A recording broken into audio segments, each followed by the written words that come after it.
What's up, guys? Welcome into Good Morning Lambeau. My name is Clayton. You can check us out on packernet.com. You can find me on Twitter at Packers_access. You can email us at PackersTotalAccess@gmail.com. You can text us at 865-658-5824.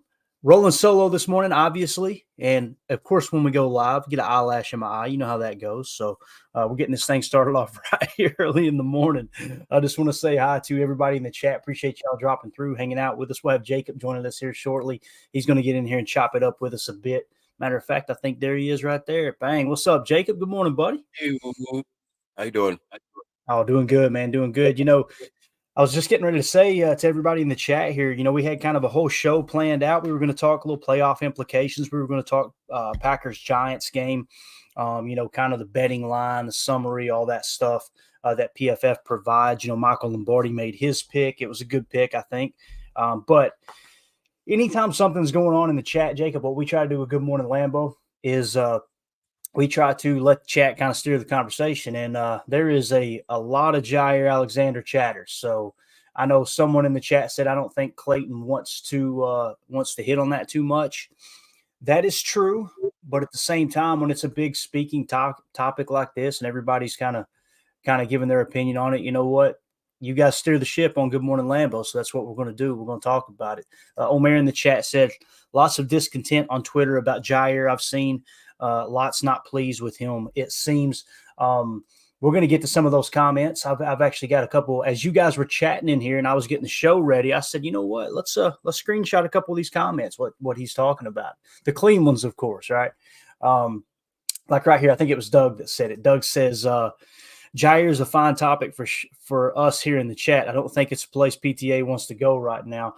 Doug, you're kind of reading my mind. I don't like to talk about things where we don't know all of the facts, right? And there's a lot of stuff that's being thrown out there about Jaire that he might not be playing for other reasons other than the injury. And, if it hadn't come from Wildy and Tausch, the little nuggets, Jacob, I'd probably say, there's probably no truth to that. But typically when Wildy speaks on something, whether you like him or not, it's most of the time it seems to be pretty accurate, and the former players, obviously that have played with the Packers that I've spoken to, Mike Wall being one's like, no, Wildy's a stand-up guy. So have you heard anything on this at all, Jacob? If not, we'll lay the whole thing out for you. Very little. I mean, I kind of understand the gist of it.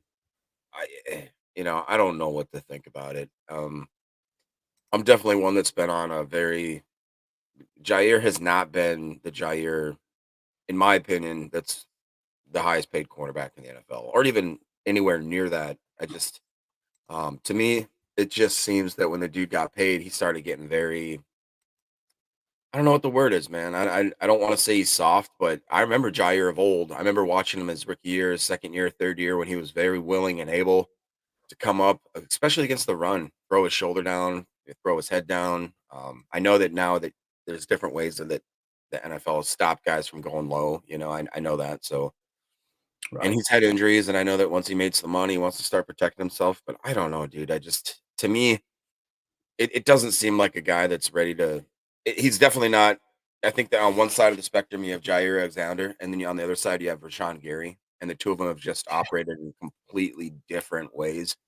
Everything from like how that motor never stops, but then also like once you get that bank, once you get paid, you still are the same caliber of player that seems to, give it your all. So I think it's fair, to be honest. I think it's fair to criticize Jaire. And what's weirder is that if you look at the way that the defense has performed when he's gone, if you are the leader, if you are the captain, that you really are that person, then we shouldn't clearly be better when you're not in the game. You know what I mean? Right. I don't know. And, I was having a conversation with Justin, who does the graphics over at Packernet Podcast. Great guy. You got to give him a follow. Jacob over shaking his head. Justin, what a twerp, man. Get out of here. He was texting me about it and everything. And like I pointed out to him, when you run the Fangio style defense, corner isn't as important. The whole purpose of the shell defense and showing quarters a good chunk of the time is to deter the quarterback, well, it prevents the quarterback from gathering pre-snap information, and it deters the quarterback from throwing downfield. You're not going to look there first, right? Because if you're in a single high look, you start to look at the boundary. You start to look at the shot plays, right? And how you can free up those deep crossers like Dan Orlovsky broke down on the Tay Wicks play. When you're playing shell a lot, it's like those corners are, I don't want to say they're wasted. That's definitely not the proper way of saying it. And this year we've ran, more man coverage. We've seen that over and over and over, which I feel like Carrington's done a pretty decent job considering he's been put on an island with some of the better receivers that we've played. But that's what I told Justin, was just kind of like, man, it's not the place I would spend all that money. Not saying you would let Jaire walk, but you maybe approach it a little bit different. When we pull the contract up, when I say walk, I mean in his contract year. I'm not saying they should let him walk. I'm just saying maybe you approach it a little bit different rather than throwing him the checkbook in the long-term deal. Maybe you approach it from like, hey, let's just hit him with a franchise tag or what have you, right? But when you look at this contract, what Jacob's referring to, here's the thing people got to understand. And the reason I try to guard my words pretty closely, I'll tell you what I feel, what I think. I think Jaire is a great player. I do. I think it's not a premier position for us in the style of defense we run. I think that's pretty honest assessment in my opinion. Look at what Miami did without, them turning their defense around with Fangio in the house, and Jalen Ramsey was on injured reserve most of the year. Right now he's back, and I think the defense will get better, just like the Packers defense would get better if Jaire was on the field. But when you don't see the results, when let me put it this way, when you're not on the field and the defense seems to be getting better, it's not a good look. And that's not a knock against Jaire. However, if you're going to go out and be cocky, it's like, man, that's probably not the best way to handle. Like you said with Rashawn Gary, man. Rashawn Gary, what was his message all year? I just wanted to be out there with you guys. I just want to get on the field with you guys. I'm working. And was kind of, bragging on himself for predicting, they're going on a winning streak. But anyway, the contract, the reason that you can't see them getting rid of him anytime soon, and not that I would want to, I'm just simply laying out the facts here, okay? 2023's cap hit is $10.7 million. The reason it's so low is because they tacked on a voidable year and pushed money down the road throughout the duration of the contract. So you've got a dead cap of $37.6 million this year, okay? So to put that in perspective, the cap hit is 10.7 with a dead cap of 37. There's no chance this year, obviously, in my opinion. 2024, his cap hit is $24.3 million. His dead cap is 27. So you would have to eat $3 million in cap just to get rid of him. Okay. Now, there's some aspects of that contract that will travel. I got you. This is just kind of a very broad, sweeping perspective on the contract. 2025, his dead cap's $19 million. His cap hit is $25 million. So you would free up 4.8, almost $5 million there. And then in 2026, of course, his dead cap's only 10.7, with his cap hit being 27.8, meaning you would free up 17.8 if you got rid of him. So I just want to lay that out there kind of as a reference point of where his contract is. Okay. Now, as far as what happened, right, we've got the video. This is what everybody's up in arms about. I chose the one that you could hear better with him, what he was saying, but there's one clip of him walking up a few seconds earlier, and they said, "What are you wearing?" He says, "It's just swag. It's just swag's what he said." I don't care what he's wearing, to be honest with you. To me, you got to listen to the words, and you got to take the man for his word. That's the way I want to approach this rather than assume, but I can't sit here and BS you guys and say, man, I love how he's handling this. But here's Jaire in the locker room. Anything other than the shoulder keeping you out? Nope. So it's strictly injury related. Shoulder, yeah. You want to play? Oh, yeah. Highest paid cornerback in NFL history. You make $21 million a year. Do you feel pressure to be on the field? I mean, there's always pressure. But, I think, I'm the type of person I always want to put my best foot forward, So I feel like if I can't put my best foot forward, then it's just tough to even be out there. Do you feel the coaching staff and everyone in this building has been understanding of why you've missed so much time this year? Yeah. Oh, yeah. Yeah. I don't know, man. He's not selling me. Not that he has to either. He don't even know who I am, right? I'm not sitting there trying to play like the ego podcaster. But the other comment he made earlier in the year. This is where you got to put everything in full context. Earlier in the year, he made some comments. I don't even remember what all he said, but I do remember after he said them. The next time he met with the media, he said, "That's all I got, whatever." And he said, as they were walking away, as the reporters were walking away, this was what was reported by one of the beat writers, that Jaire said, "I'm done getting scolded for things I'm saying to you guys." So it's like, that was his way of saying, the PR team told him, "Jaire, stop talking, man. Stop doing this." And that was his way of letting everybody know, they told me I wasn't allowed to talk to y'all. I don't like that look, Jacob. It's not a good look at all, man. I don't know, dude. It just doesn't rub me the right way. Just his whole mannerisms, like, it used to be fun when, it's Jaire, he's out there, he's making plays, he's funny, everybody, he's having fun. Exactly. Now it just kind of feels like It's getting old. it's just, he's I don't want to say it, but he's sliding towards like the Antonio Brown side of the spectrum, where you're like, what are you talking about? Why are you wearing that now? Like, before, Nate Bargatze has a great line where he talks about, he's like, I had this guy, I hired him to DJ my wedding. He had one leg, which it doesn't matter, until he started really messing up, and everybody's like, why does he have one leg? Right. You really don't. It's true, man. Hey, relationships, bro. Oh, it's awesome the first couple weeks. Then you start smelling that morning breath. You know what I mean? You're like, wait a minute, I don't know about this. Right? Am I right? I'm just saying. I'm 41 years old. I've been around the block a time or two. I know what I'm talking about here, man. The flaws start to jump out after the honeymoon phase is over. You know what I'm saying? Yes. Exactly. Yeah. So go ahead. I'm sorry.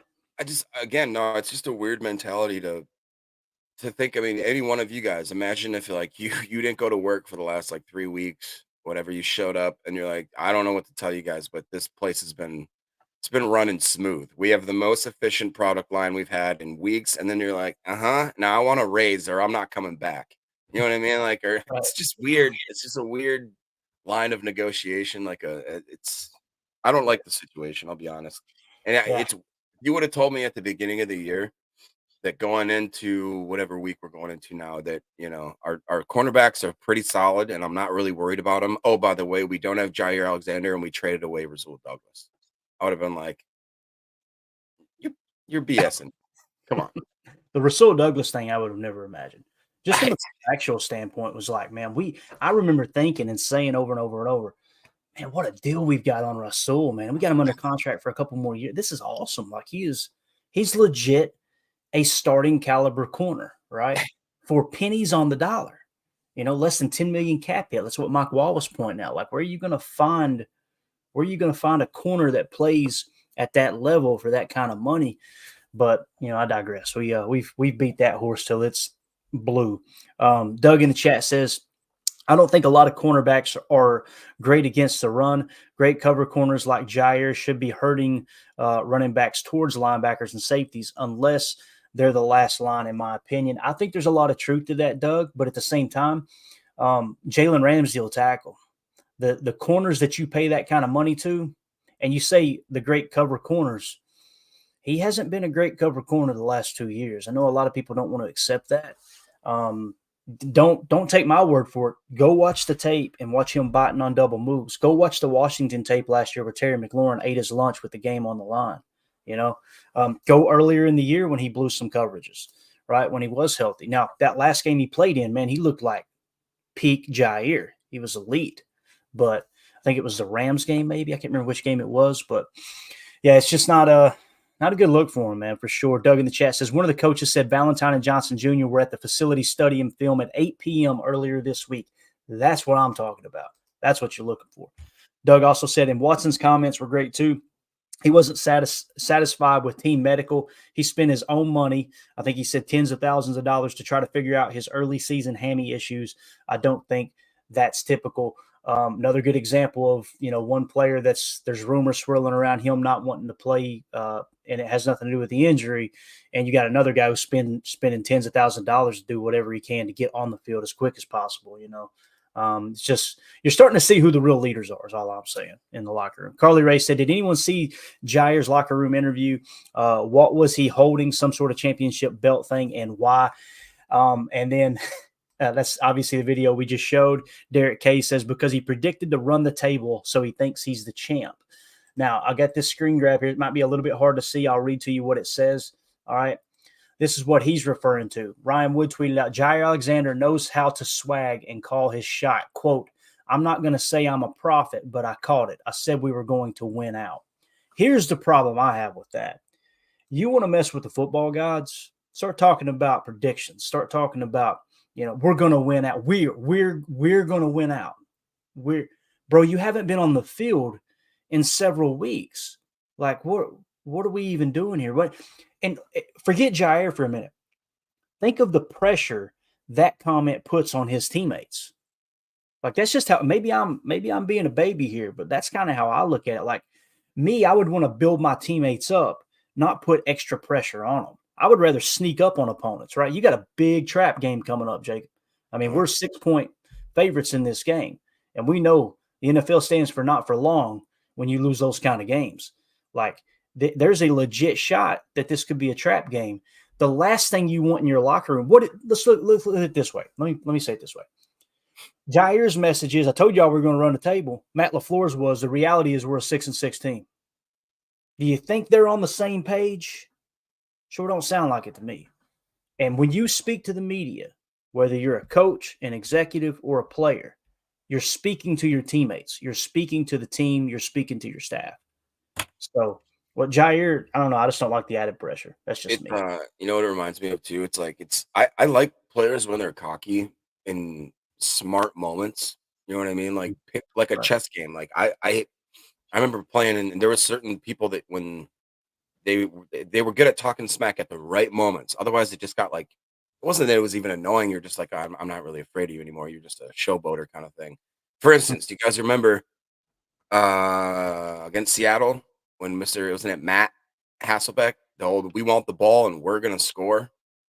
Mm-hmm. What happened? Al Harris looked at him and was like, okay, all right, dude. Pick 6, brought it to the house, gave the ball to a kid who went 23.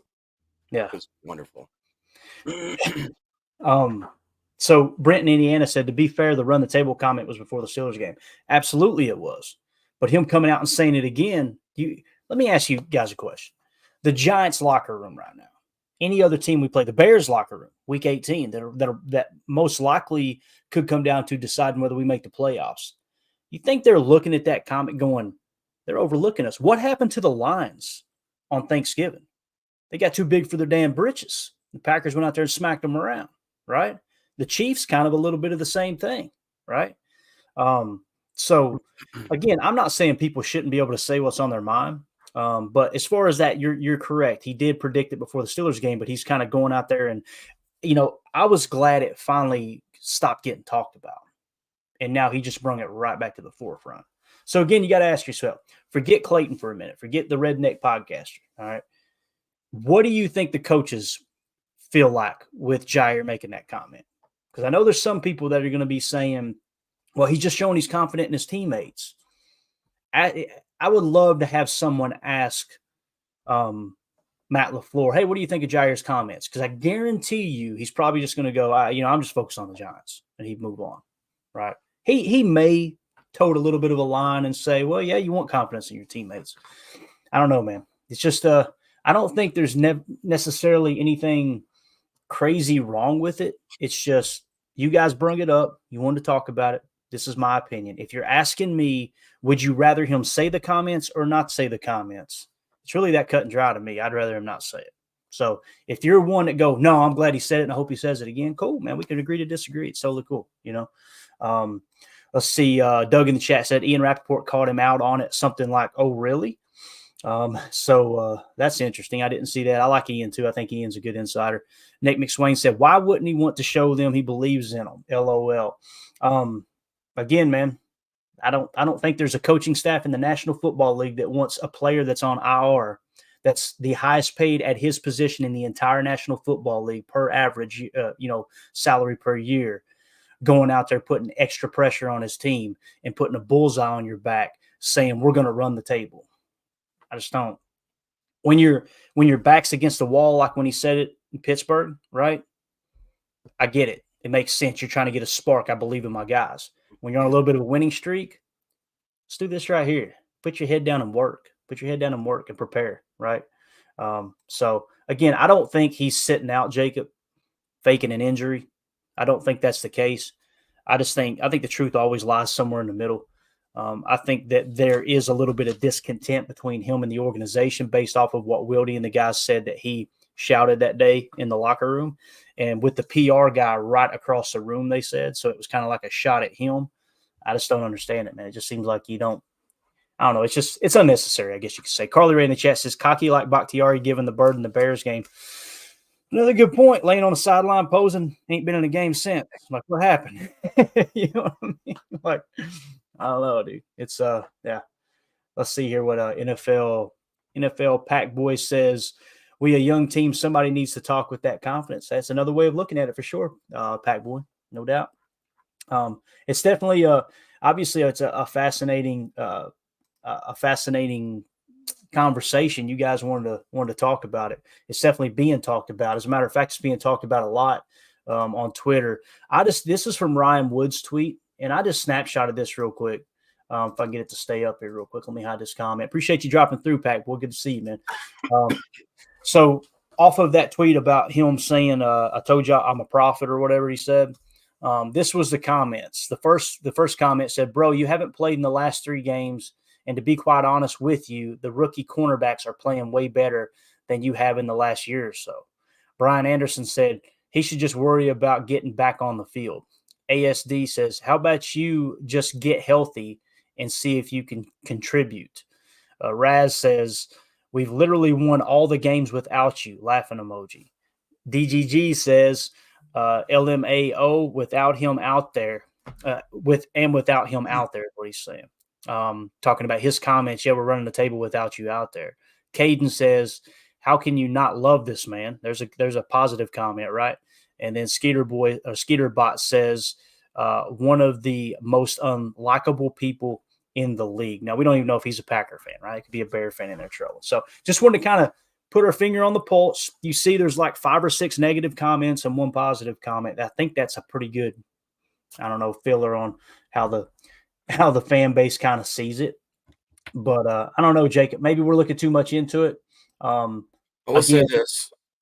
Go ahead. A little, like, if you look at the comments there, look at the interaction that they've gotten to the right. The one comment that's positive has like 3,000. All the other ones are in like single digits or low hundreds. So yeah, if that makes sense. You know what I mean? Yeah, so that's who's seen it for sure. Yeah. Right. And Caden's awesome. We've showed some of his videos here from him being live in Lambeau. Him and Big B run together. Awesome follow on Twitter. Very positive Packer fan for sure. So it is what it is. Like I said, man, people, you guys know I'm all about free speech. You don't have to ask me twice. It's just, you're not going to convince me the coaching staff wants to hear your player, one of your leaders in your locker room, kind of putting a target on everybody's back for sure. Let's see here.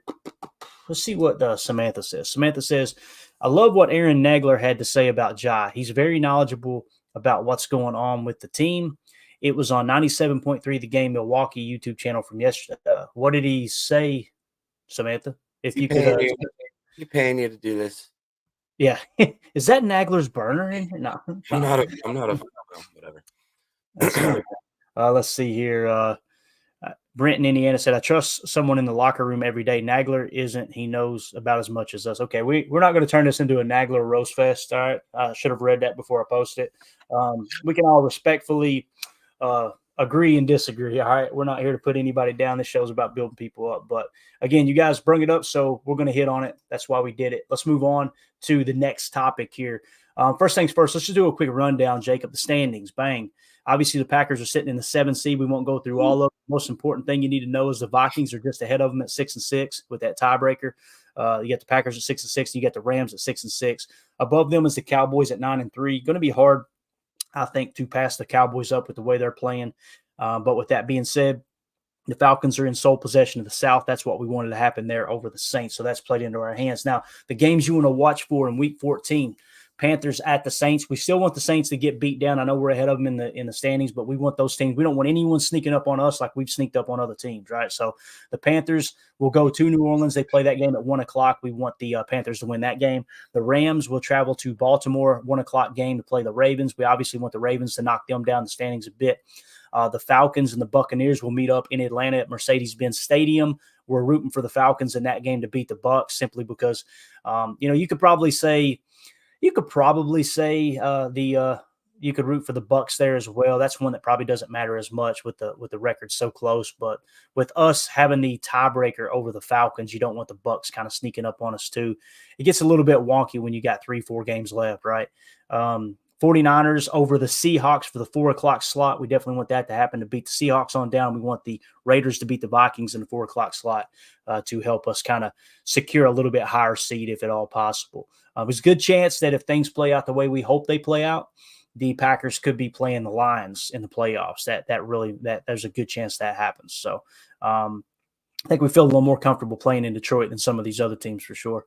And then, of course, you got the Packers-Giants on Monday Night Football. So with that being said, according to PFF Green Bay Packers on Twitter, they said the total wins needed for the Packers to make the playoffs per PFF projections is 10 wins, give them a 99% chance in the playoffs. The old saying Mike McCarthy said, win 10 and you're in, still holds true today, even with the extra game on the schedule. You win 9 games, you're going to have an 85% chance to get in this year. If you only win 8 games, you're going to have a 21% chance. So the number is 10, obviously, but 9 will most likely get you in as well. I'd just like to see them stay on this and do what Jaire said and run the table, right? That's what I'd like to see happen. So anything you want to comment on there, Jacob? Anything stick out to you, man, before we move on to the PFF summary? No, I would be over the moon if we got, everybody, if you've watched for the last year, basically, I've been screaming, we're going to get to 10, we're going to get to 10. And then, like I said, at the beginning of this year, I looked like an idiot. And then if we really do get to 10 and if we sneak into a playoff, I'll lose my mind. I know it, dude. I'm so jacked for a year that we were expecting to kind of take a step back, for them to take a step forward with the youngest team in the league would just be, you got to mention Matt LaFleur's Coach of the Year. If he again, I understand why he didn't get it to pass. I disagreed with it, but I understand why he didn't get it because you had a 4-time MVP. This will be, understand this too, guys. Washington, he was the quarterback's coach. RG3 won Rookie of the Year, right? Yep. He goes to Atlanta, he's the quarterback's coach. Matt Ryan wins MVP. He goes to the LA Rams. They go to the Super Bowl, right? And Jared Goff gets that huge contract because of the way he's playing, right? Yeah. He goes to Tennessee. That's the only place where magic didn't really happen. He was only there for a year. He comes to Green Bay. His quarterback wins back-to-back MVPs. Now he moves on from him to Jordan Love, and Jordan Love is playing like a borderline top 10 quarterback. What was you going to say, bud? I'd argue, too, that even in Tennessee, they were dog doo-doo. And I thought, wasn't he part of the Ryan Tannehill revamp of his career? It was either him or Mariota. I'm trying to remember. It was it gets a little blurry. Maybe he was there with Mariota. Maybe that's it. But there's still several coaches that came out of that Tennessee coaching staff. Later on, I think that's where Arthur Smith came from in Atlanta. Although some, a lot of Falcon fans want him gone too. Yeah, it's funny how that works, but that's an interesting story. Like his family, it's a billionaire family. I think they founded UPS, and he's coaching. Like, he don't have to coach. He's doing it because he loves it. He's obviously way more money in the family business than coaching in the NFL. There's no doubt about that. Relax. Thank you so much for the super chat, buddy. Says cup of Joe Barry for the boys. Hey, we appreciate that, man. Right here. Cheers to you. And get that diesel in you. You know what I'm saying? Let's see what else we've got here in the chat real quick. Let's see here. M. Smitty says, I think we need to remember we aren't sure of how Ja may or may not be contributing behind the scenes. I think that's a very fair statement, Smitty. That's one thing that Tim talked about, being at practice every day during training camp. Was Jaire was staying after practice with the young corners. Kenny Clark was staying after practice with the young defensive line. So I think you're spot on there too, man. We gotta be fair all the way around for sure. Let's see what else we got here in the trying to make sure we're not missing anything in the chat. I'm trying to stay up to date with you guys. All right, let's go back to the Giants here real quick. PFF summary. Get that off the screen. So with the PFF summary and the way that lays out, okay, essentially what you've got, the Packers, according to PFF, are the 10th ranked team in the league. So they've got them in their power rankings overall as 10th. They've got the Giants 28th. Defensively, the Packers are 12th ranked. The Giants are 21st. Offensively, they're 12th. The Giants are 28th. Strength of schedule played, you're starting to see the Packers have been in the high 20s all year long. Now they're down to 18th. So you're seeing they've gotten over that tough stretch of their schedule now. The Giants have played a little bit tougher schedule according to PFF, ranked 13th there. Okay, when you look at the average amount of offensive snaps, the Packers have 65.8. The Giants have 66.3, pretty close. As far as how often we run the ball 37.6% of the time. The Giants run it 36.6% of the time. So the Giants are running the ball slightly less than the Packers. All right, EPA per run, we're negative 0.13. They are negative 0.21. I know everybody's scared to death of this Giants running game. It's actually not been very good this year. EPA per pass, we are positive 0.10, and the Giants are negative 0.19.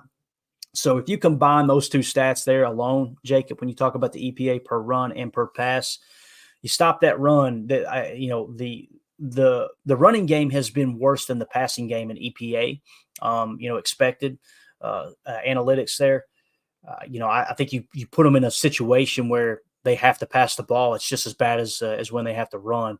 Probably do want to try to commit to stopping the run right there in the first quarter, especially if you jump up with a big lead. You look at the quarterback comparison in the lower left, Jacob. Jordan Love is now up to 78.5, right on par with his Philly or his grade from last year, which you guys know he pretty much just played in the Philly game. So that seems to be the baseline for Jordan Love right now, which is a really, really good start. And then DeVito, 57.7. I know everybody loves him for the Italian celebrating and all that good stuff, but not been a good quarterback. What sticks out to you there with the summer? Anything pop out to you, Jake? Yeah, I mean, yeah, DeVito. It is shocking because when you think about the Giants, you think, oh, Saquon Barkley, they're just a powerhouse running football team. But to see the stat that the Packers actually, I mean, that's, I don't know, man. As of late, I really enjoy how AJ Dillon's been running. So when you looked at it, like in my head, I'm thinking, man, we really got to stop Saquon Barkley. But basically, we got to stop Danny DeVito or whatever the heck his name is. Which, by the way, Danny DeVito might be one of the just that what an odd little man. But anyways, the passer rating when clean too, or the big time throw percentage kind of stood out to me a lot. I mean, I know DeVito, like I said, he's a funny Italian guy or whatever, but I'm not afraid of them at all. I will say though, they have won the last 3 straight, haven't they? I mean, they're kind of figuring out a way to pull wins out of their you know what. No, that's our schedule. I don't know if they've won the last 3 straight. I'm pretty sure the Giants have. Have they? I know they've won at least 2. They may have won 3 in a row. Yeah, Omer in the chat said the Giants have scored 17 plus points only twice all season. So this kind of plays into a good chance for the Packers to improve that scoring defense even more if they don't run into a trap game here too, Jacob. I know that's been a big hot button topic here lately that it turned into, we pointed out the scoring defense was solid all year long. The Barry haters immediately shifted to, well, you haven't played anybody. Talk to me after the Kansas City game. Now we're after the Kansas City game, and everybody's going, yeah, but look at the yardage. It's like they want that guy. Where do you stand on Joe Barry, by the way, Jacob? You know where I stand. Where are you at? I haven't tested your pulse in a while when it comes to Joe Barry, man. We got some hesitation in the voice here.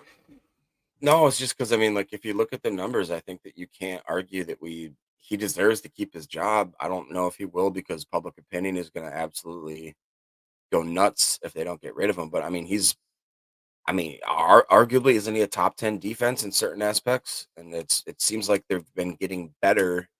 And again, he's doing this without quote unquote 2-star cornerbacks, or at least our 2-star cornerbacks, no safeties, pretty banged up linebacker room on and off, and then a line that I shouldn't say other than last week, but definitely I would say the defensive line is underperforming, I think, in my opinion, compared to what I thought it would be. I definitely think the cornerback in the secondary room is way overperforming what I thought they would do, especially when you got guys like Owens and first year guys. But I think Joe Barry has been given a lump of dog doo-doo and molded it into a pretty nice looking shiny statue. So you're going to catch some hate for that because let me tell you, buddy, all they want to point out is this is a defense that's littered with stars. And I'm sitting back going, why do the analytics not agree? Why does the tape not agree? Like when you turn on the tape and you see the missed tackles and you see the blown assignments, and then they always point out, well, look at all the first round picks. Like, how many of them are on the field? Yeah. Like, are you serious? Like, Jaire isn't playing, right? I mean, Devondre Campbell's missed a ton of time. He's kind of your stud linebacker, right? The guy you threw the checkbook at as well. Quay Walker's underperformed. Rashawn Gary's a beast. Don't get me wrong. I mean, he's an absolute stud. Kenny in the pass rush game, absolutely awesome. I just don't, Savage, one of those first round picks they always mention. He hasn't played hardly all year. He's been one of the lowest graded safeties in the last 2 years, 3 years, really. So, again, you show me a better candidate, I'm cool with moving on from Joe Barry.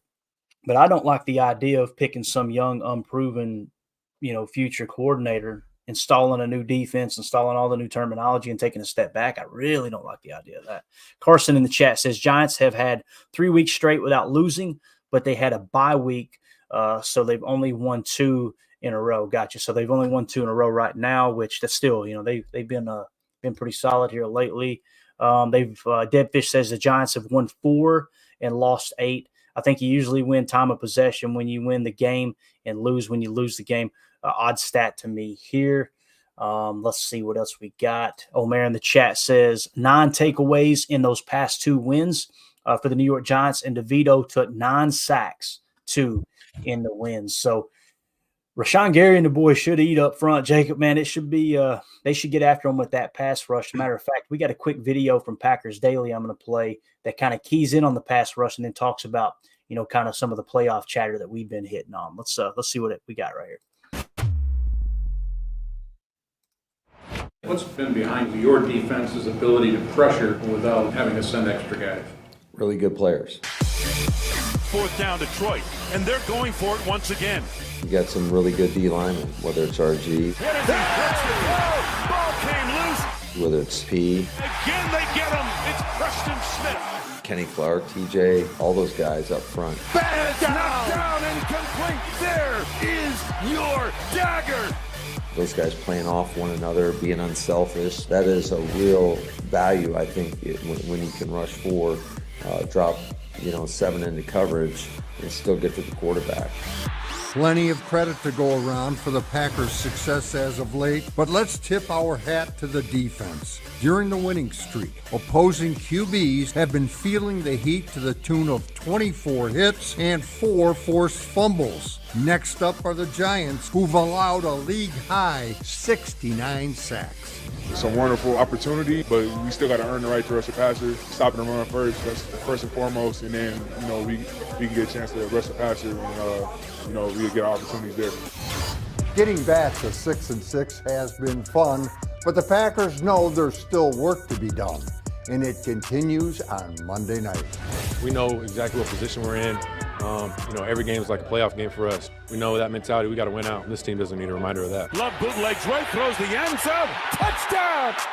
In terms of the things that you can control, the energy level, your effort, your attitude has been off the charts. And certainly when you're getting the results, that makes it more fun as well. But you're only as good as your last game, and we got a great challenge in front of us on Monday Night Football. Love it. Love to see it. Man, they should eat, Jacob. They should eat up front, man. There's no 2 ways about it. Carly Ray in the chat says, since when do the Packers ever do anything due to public opinion / pressure? They sure don't, Carly. Jacob, Goody is – you could tell Goody doesn't have the television on. You know what I mean, man? He is he could care less what anybody's opinion is. He's going to do what he thinks is best for the team. And I think that is a good trade, a good quality for the GM to have. Yeah, I couldn't believe it. It's like Larry said, it's 69 sacks, but I just looked. In the last 2 games, they've given up 15. They gave up 9 to the Commanders. Somebody said in the chat, who was it? Omar. Of course it's Omar. He said homecoming for Rashawn, too. He's going to have 6 sacks. I mean, that would be – it literally is possible. I mean, they are garbage. They are a garbage team. So let's do this. No doubt about it. Rashawn going to be out there like this. Stop playing with him! I mean, got to hit them with the stop playing with them. Let's see. Nick in the chat says people want everything to be perfect, and it's not. And if it's not, they start crying. I think it's more about people, and I've said this, so I've said it way too many times on this pod. I need to stop saying it, but people get so dug in on their emotional opinions during the game that now they want to be proven right, so they refuse to acknowledge when things go good. It's okay to say, "Hey, man, I got it wrong," right? Because we want the team to be good. That's why I tweeted out yesterday. I'm like, I'm just amazed at how many people are rooting against this coaching staff just because they want to be proven right on their opinion they were so stuck on. I won't mention any names, and some of them are big podcasting names, and it's like, don't you want the team to be good rather than you be right? I would much rather the team be great than me be correct in all of my stances. It just doesn't make sense, man. It's just such a weird way to fan, for sure. Nick McSwain says, even a better candidate doesn't mean it's going to fix anything. And when you turn on the tape, that's what you see. You see missed tackles, you see blown coverages. To me, that suggests that's a player issue. Now, can the coaches coach them better? Probably, right?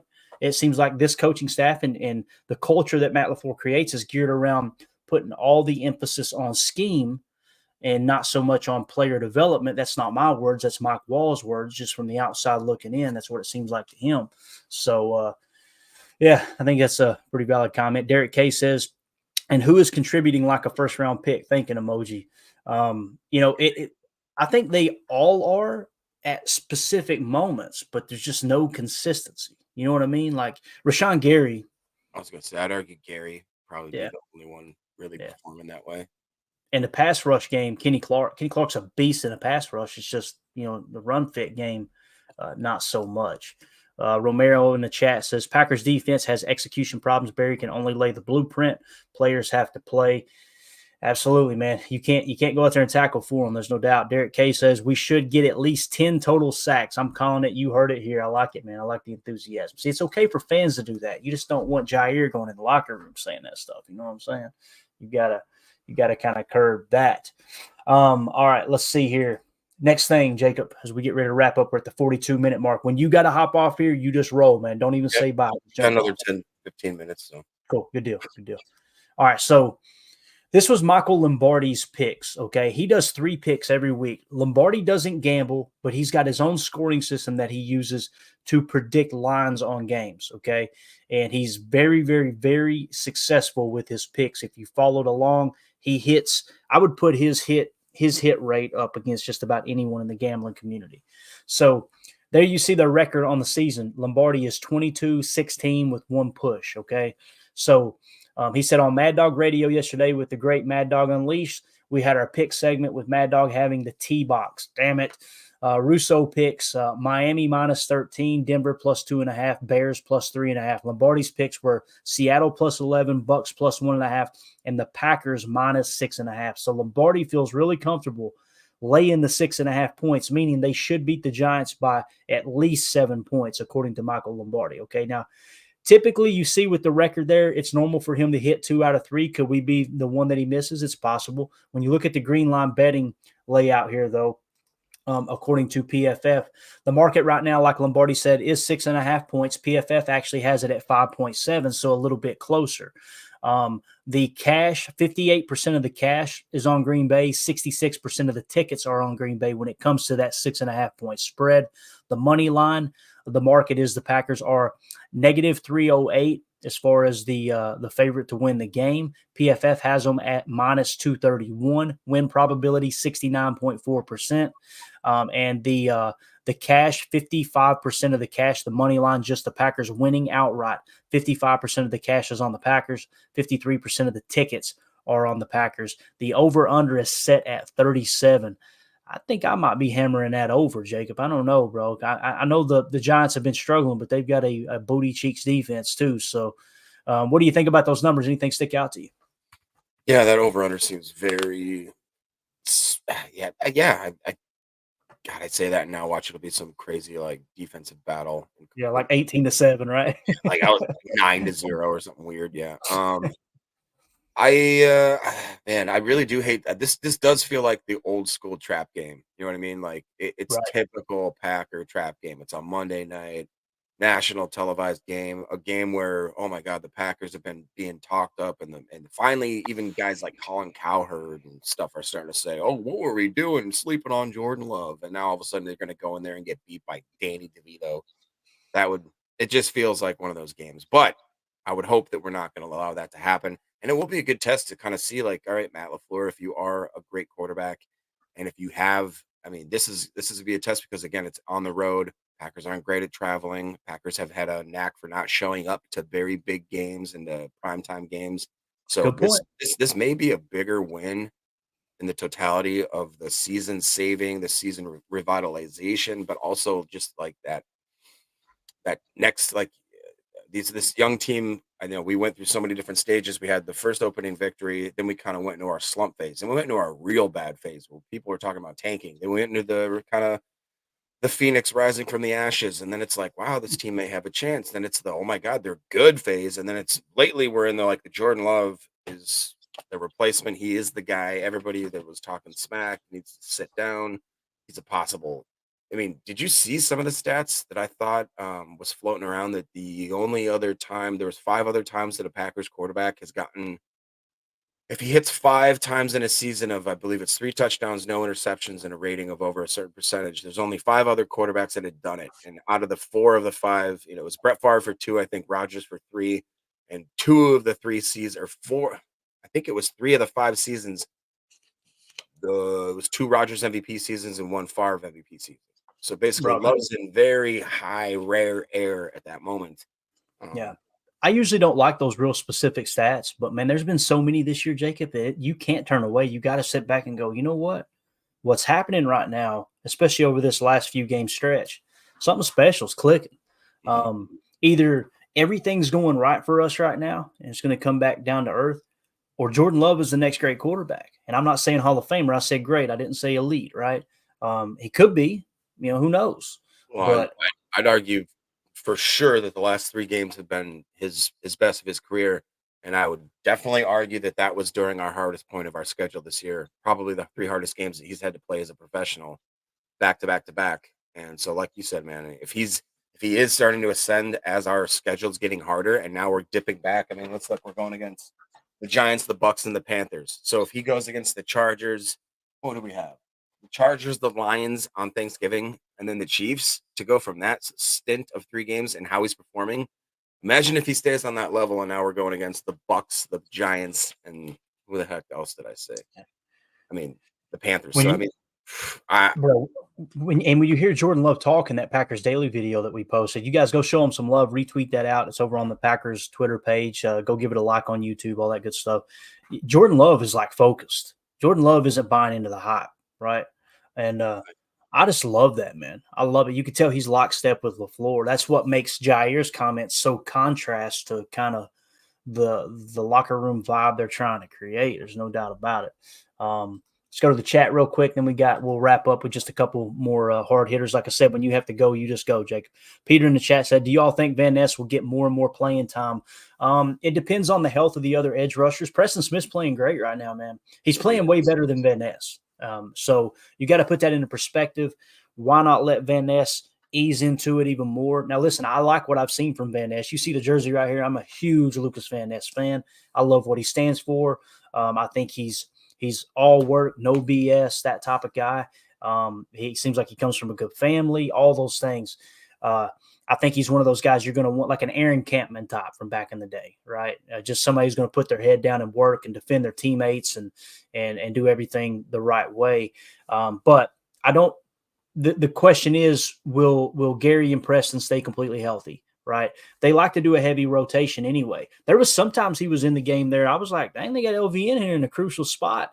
And on that first down inside the 10, he sacks Mahomes and absolutely beats his guy like a drum with that punch, dip, and rip. And it's like, okay, maybe he is earning more playing time, but I think Preston is playing better than him right now. And like someone says right here, I think it was Derek Case said, yeah, Mike Wall calls him his defensive MVP of the pack. Absolutely it is. And when he put that tweet out, Derek, he said, he said, there's one player that's playing just above everyone else right now. Who do you think it is? That was my comment, was Preston Smith. Like, he's just played so schematically sound. Derek Case says LVM with 2 or 3. If LVM gets 3 sacks in this game, Jacob, I'm gonna lose my mind, bro. You might see 3 more jerseys back here on the wall, because that's just love that I'd guy. argue that. I mean, I might be crazy and misremembering, but I would maybe say that LVN is having a more productive, and I don't know what if you want to say better, but I'd say more productive rookie season than Gary did, didn't he? I mean, as far as he was getting playing time, key moments, maybe having a little more responsibility, and like you said, they were working him into that rotation. Maybe I'm wrong, but it just to me it seems like they've used him more. I remember thinking like Gary was a bust, he's a waste. We don't even use him. I Right, think because you just in never year seen it. 2, I remember in year 2, I was like, we don't ever see Gary, because at I the think time, I think you're right. I think they have used LVM more than Gary Early. Yeah, yeah, I think so. I think that's a very, very accurate, because you're right, man. Gary was just like, damn, is he ever going to get in the game? And I mhm, understand we have Preston and Zadarius. I got you, but yeah, this feels a little bit different for sure. Let's do this. Let's talk tendencies real quick. It's gonna be hard for you to see. I'll read them off. Any questions you got, Jacob? I'll get real close here, like Papa Bailey, and get you the answer. I've got a big screen here because I'm getting old. So let's talk about from a personnel standpoint on offense for the Giants, just real quick. They're in 11 personnel, 3 wide receiver sets, 71% of the time. That's the 8th most in the league, probably because they're always losing. Just being real. They're in 12 personnel, 26% of the time, which is 7th highest in the league. And they're in 21 personnel, 1% of the time, which is ranked 21st in the league. When you look at their EPA when they're in those personnel, which is basically the success rate, where do they rank across the league success-wise according to EPA? 11 personnel, they're ranked 30th. 12 personnel, they're ranked 28th. 21 personnel, which is only 1% of the time, they're ranked 22nd. So this is a booty cheeks offense. There's no two ways about it. When you look at their identity, what do they like to do? They're in shotgun 70% of the time. That's 17th most in the league. They're under center 30% of the time, which is 16th most. And then when you look at their motion aspect, they only use motion 44% of the time. That's ranked 21st. And no motion, obviously 12th most in the league that they're just playing the drop back game. Gap run 11th most, so they're a gap run team primarily. They run zone as well 64% of the time, which is 22nd most. They go play action, the 12th highest in the league. As far as drop back, they're 21st highest.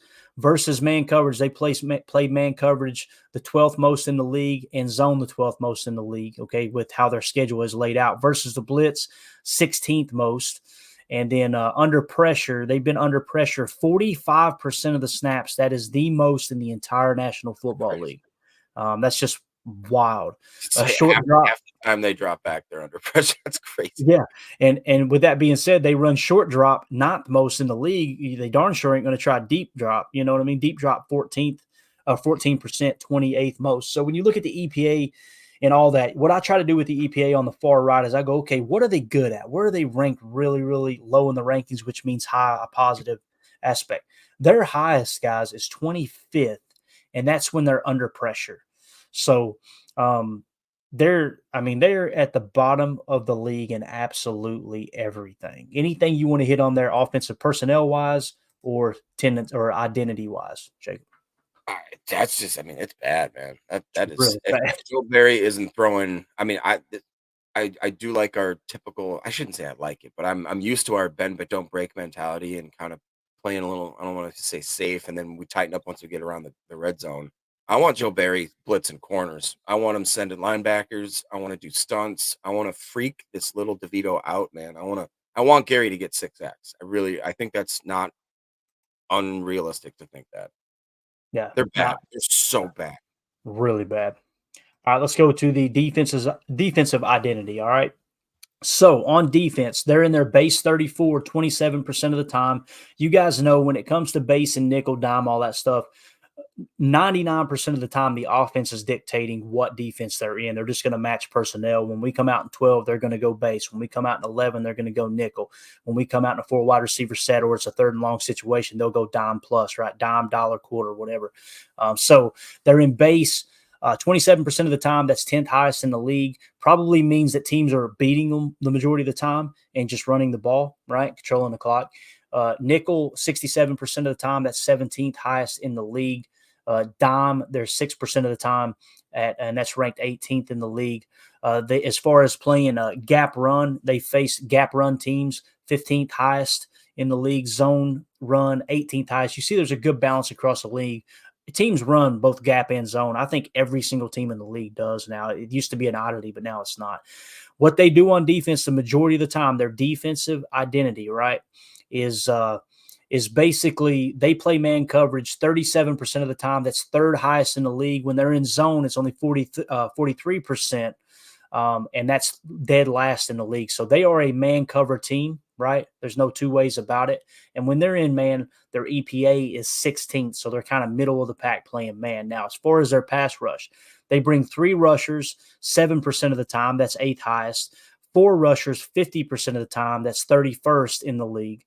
5 rushers 32% of the time. That's first in the league. So they actually bring 5 rushers more than anyone else. What does that mean from the Packers' standpoint? It's real simple.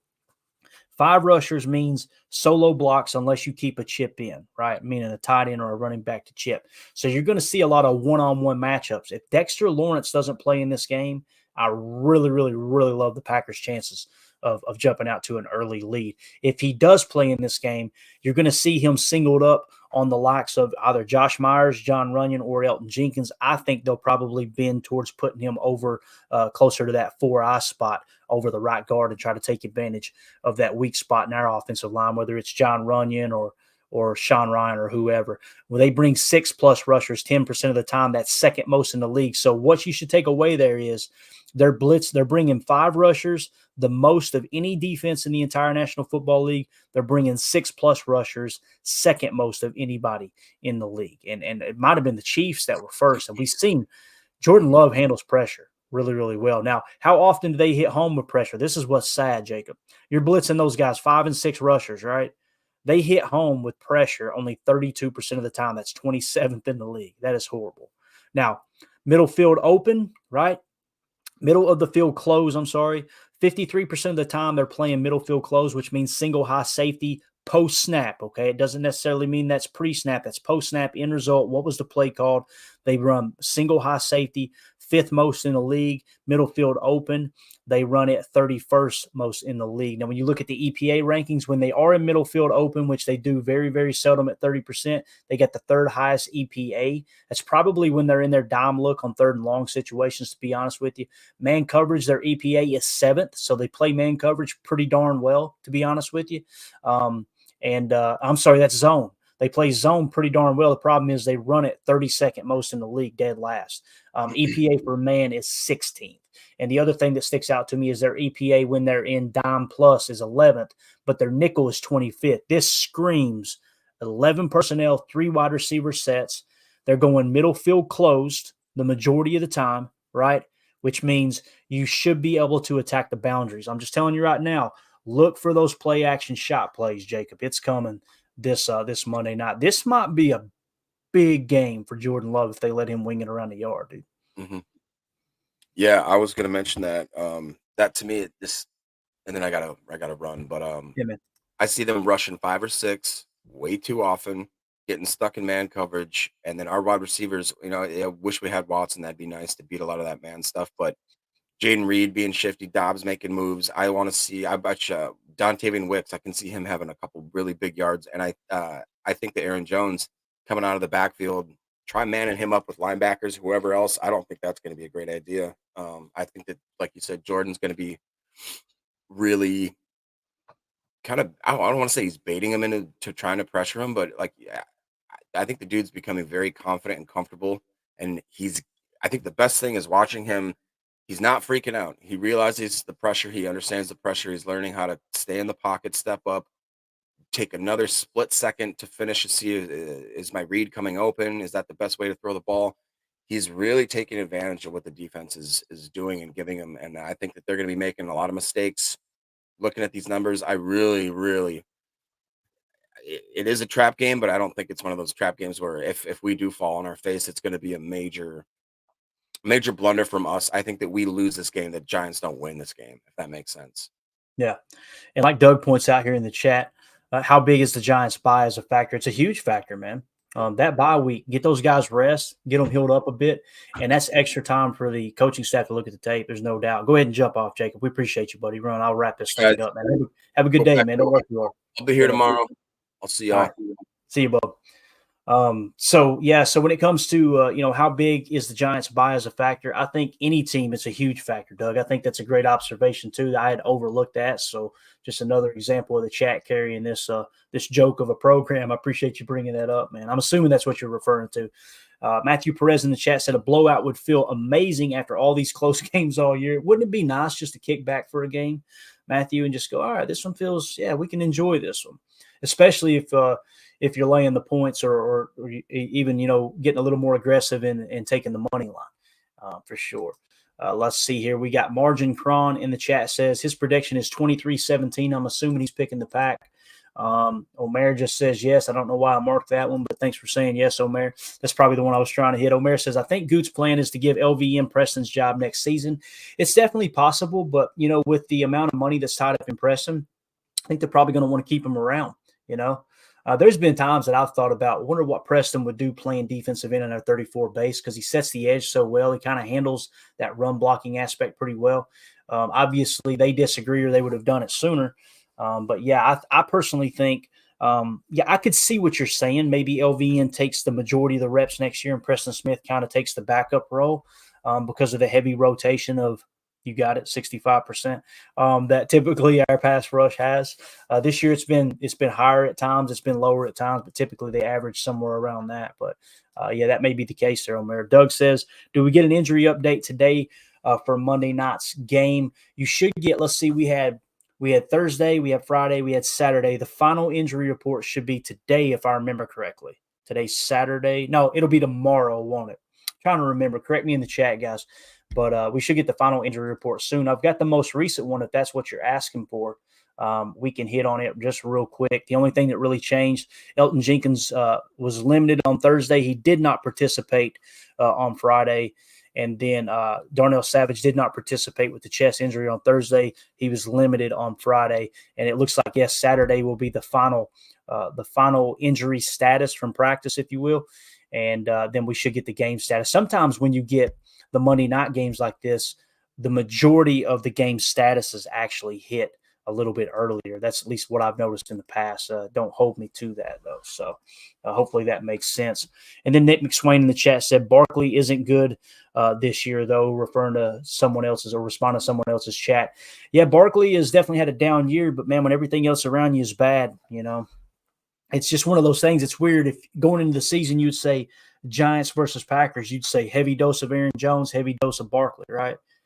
And both of those running backs, even when they've been healthy this year, have underperformed. As you guys know, we pointed out the PFF grades with Aaron Jones has definitely been down this year at a 59.4 currently how it sits. And when you look at the PFF grade for Barkley, it's 68.4. So he's definitely outperforming Aaron Jones this year. We know Jonesy's been hindered with the hammy earlier, and then you got the knee now with the MCL sprain. I don't even know if he'll play. I hope he does, but at the same time, like we said all year long, man, A.J. Dillon's playing great. Whether you got Patrick Taylor back there or you do put Kenyon Drake on the active roster, this might be one of those games if you jump out to an early lead. If Aaron Jones is healthy, don't use him that much, right? Use him in those crucial situations and let him rest up, let him get healthy for, in case we do actually go on a playoff run. That would be obviously most important in my opinion. So, all right, let's just make sure I'm not missing anything else here real quick in the chat. I completely agree, Doug. Doug says would be nice to see 33 back, though. Absolutely, man. Absolutely. Omer says Barkley is about 78 yards a game, which is, as I said, about 160 yards versus our run D. That could be it. That could be it for sure. And then let's see. This will be the last one. Peter says, last question. Do we trade David Bakhtiari in the offseason to free up cap space to get another great left tackle? That's definitely a possibility. Dave has been pretty open and honest on Twitter that his plan is to play with the Packers next year. I think one of two things are going to happen. Either he's going to restructure his deal and take a little bit of a pay cut, but still be one of the highest paid left tackles in the game, or Goody's going to say, you know what, I'm done with this. They cut him outright or trade him and try to free up roughly $20 million in cap space. So that's kind of the differential between dead cap and what the cap hit will be, which is like over $40 million. The one thing I feel really, really, really confident saying is there's no way David Bakhtiari is going to be on the roster at $40 million in cap hit next year. It's just not going to happen. I want to give you that exact number here, and then we'll sign off for the day. So That exact number next year in 2024, according to Spotrac, is $40.4 million. His dead cap is $19 million. So you can see you're going to free up a little over $20 million if he's not on the roster. And it might even be a little bit more if a trade happens. There's some finagling that can take place behind the scenes. I'm not going to sit here and pretend like a cap guru and understand all the intricate details, but that's kind of a good global look, a broad perspective of what Bach's cap hit looks like. If you're asking me, what do I want? I'm going to be real. I would love for them to go to Bach and say, hey man, why don't we trim this down? You take a pay cut, you finish your career here in Green Bay, and have the cap hit settle in somewhere around $30 million. You free up roughly $10 million in cap space. If Bach is healthy, you get one last run. He gets a chance to run for a ring if this team continues to build success like they are this year. If they continue on a high or finish on a high note and carry that over to next year, that could be the selling point. Bach, hey man, let's make it one more run back. If he says no, I'm entitled to every penny I get. All right, man, we got to cut you loose. And what he'll do is he'll obviously take, that $19 million in dead cap will hit us, right? We'll have to eat that, but we'll free up roughly $20 million, like $20.4 million. And then he'll probably go play with Aaron Rodgers in New York. Let's be honest, right? I'm cool with either scenario. I don't kind of get personal when it comes to players and money and contract. That's probably why some of you guys are going, man, he doesn't really have a strong opinion on the Jaire Alexander thing. I really don't. I think he's a great player. My main opinion is I just feel like corner isn't as important when you're running a Fangio-style defense. That's just my personal opinion. That's why you heard so many fans go, why don't they have him traveling with the number one receiver? Guys, this isn't a man-heavy coverage. It's quarters coverage with a lot of spinner and zone match principles. You can't have a corner traveling all over the place and making everybody change their zone match scheme just so that corner can – just for them to do a yo-yo motion and throw everything into turmoil pre-snap. So hopefully that makes sense. All right, guys, we're going to get out of here. Let's see, Deadfish. Look at this one last one. Can Bach come off IR this year? It's a great question, Deadfish. I'm not sure I think there's two different types of IR. I think he's done for the year. I'm almost positive he can't play this year. I feel really comfortable saying there's no chance of that because they had to do another surgery and all that stuff. So, yeah. All right, guys, with that being said, we're going to get out of here. Really appreciate y'all hanging out with us. You guys are awesome. I'm going to take tonight off, if that's okay with you guys. Can I have the night off, please? I'm begging you. I know we've been doing 2 a day, and I love doing it. It's going to suck missing it tonight, but we're going to go to a Christmas parade tonight. They got some Clydesdales in town, so I got to go see the big beasts. And we'll probably go grab a daddy soda, a little English pub here in Jonesboro, and just hang out and have dinner and that type of stuff. So please forgive me in advance, but we'll be back tomorrow morning for Good Morning Lambeau. Appreciate everybody hanging out with us in here in the chat. You guys are awesome. Great questions, great comments. Appreciate you bringing up the Jaire thing because it gives us an opportunity to talk about something otherwise I wouldn't do. I want to give a special thanks to Relax for the super chat. You are the man, buddy. We really appreciate you supporting the stream. For those of you listening on the pod, thank you for making us a part of your day. As always, let's go out and be the change we want to see in the world and go back up.